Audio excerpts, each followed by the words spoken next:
Hey, ladies and gents. I don't normally talk about stuff like this, but we're seeing a pivotal turn of events in terms of how individuals are shaping what's going to come out moving forwards. And this actually pertains to the movie industry as well, because if people can do this with respect to Target, Bud Light as well. Target has lost 9 billion in a week following boycott, okay, over LGBTQ friendly kids clothing. It's not just that, like there was tuck friendly kids like onesies and stuff. Quite, unusual things to say the least, to put it lightly. But if people can cause that much of a loss, what do you think is going to happen to the movie space? So it all sort of feeds into one another. And this is something I'd normally say for my podcast, the H-Cast, which I cover, I run on a Tuesday and a Thursday. But it's a chilled Saturday. This is a chilled topic to cover. And it's just interesting. Now, anything I say here, and I'll just sort of preface this with, I don't have any issues with anyone that is LGBTQ at all. Whatever acronym that it is nowadays. I've never had any issue. There's there's a lot of gay people that follow me, it seems, whenever I post a picture. I don't have any issue at all. Like, live and let live, do your thing. But we are seeing a very unusual rise in the West, which, purports to focus on children a lot as well, which is odd, again. So, don't take any of this as an attack on like the general populace, because it's not. It's more, and I say all of this, there'll still be idiots that call me a bigot, but fuck yourself, you don't have a brain between you anyway. If you can't discern the difference between analysing something and going, well, this is interesting, this could shape things to come, and, actual full-blown homophobia. They're completely separate things, alright? I understand your mother probably taught you incorrectly. But, yeah, this is interesting.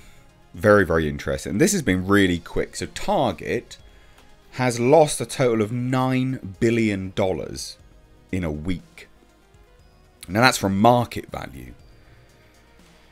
And this follows in the same footsteps of the likes of Bud Light and their Dylan Mulvaney situation.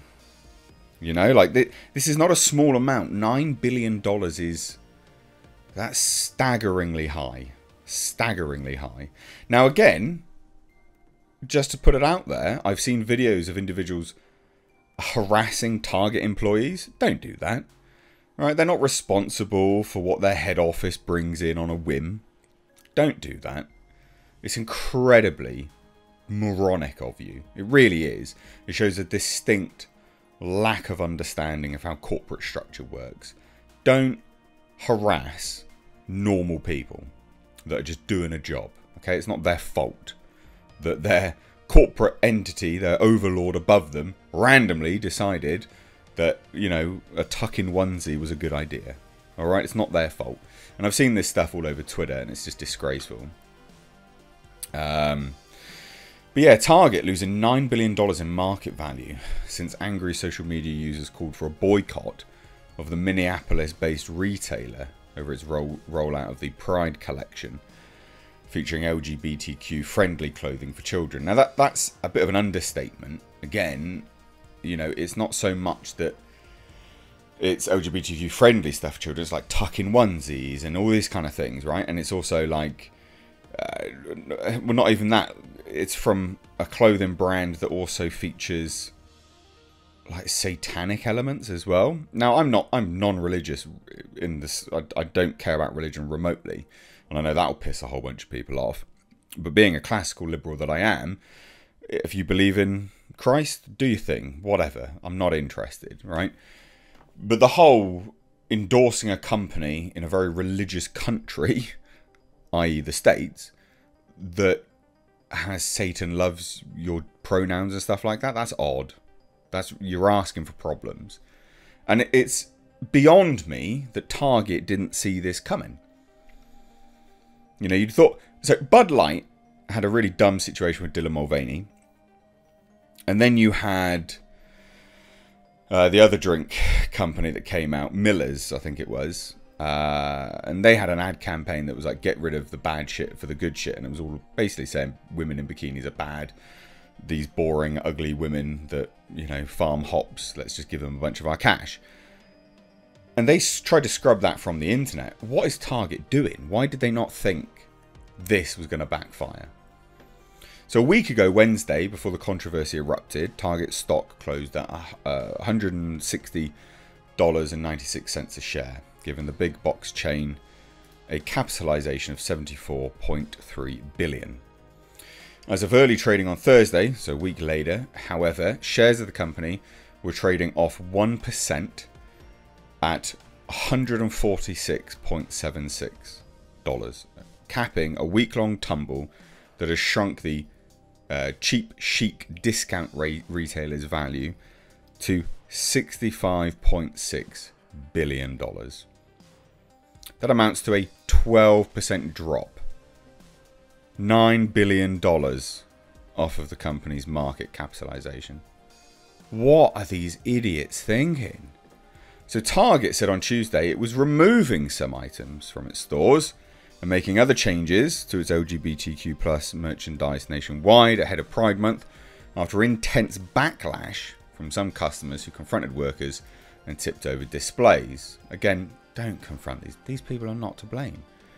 Since introducing this year's collection, we've experienced threats impacting our team members, sense of safety and well-being while at work, Target said in a statement on Tuesday.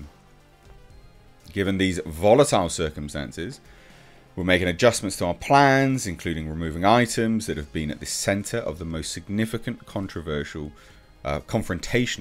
behavior.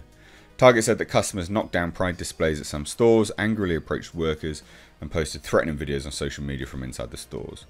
That was just days after Target CEO Brian Cornell had defended the LGBTQ-friendly merchandise, saying it was the right thing for society. Well, if society says otherwise, unfortunately, your money follows that, doesn't it, really? And this is the thing, right? Designs by Ab Pralin, a London-based company, soz about that, although I'm not from London, that designs and sells occult and satanic-themed LGBTQ plus clothing and accessories, have also created a backlash because they are selling their stuff. But yeah, tuck-friendly swimsuits. But again, it was like tuck-friendly for kids as well. Like, it's just, no, this stuff is bizarre. Really, really bizarre. You don't do stuff like that. It's odd. So Target confirmed it has removed its Pride merchandise from the front of the stores to the back in some southern stores after confrontations and backlash from shoppers in those areas.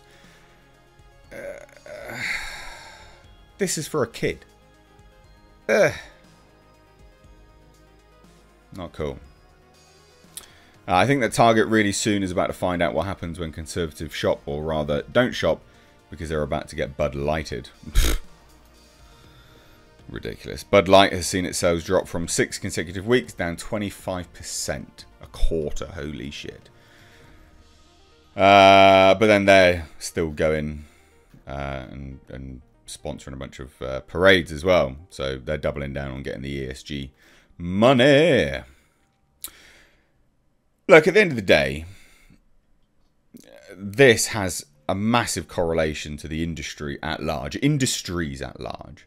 Because if this can happen to the likes of Target, a fairly innocuous store that most people would shop at, generally speaking, you know, they don't really do anything bad.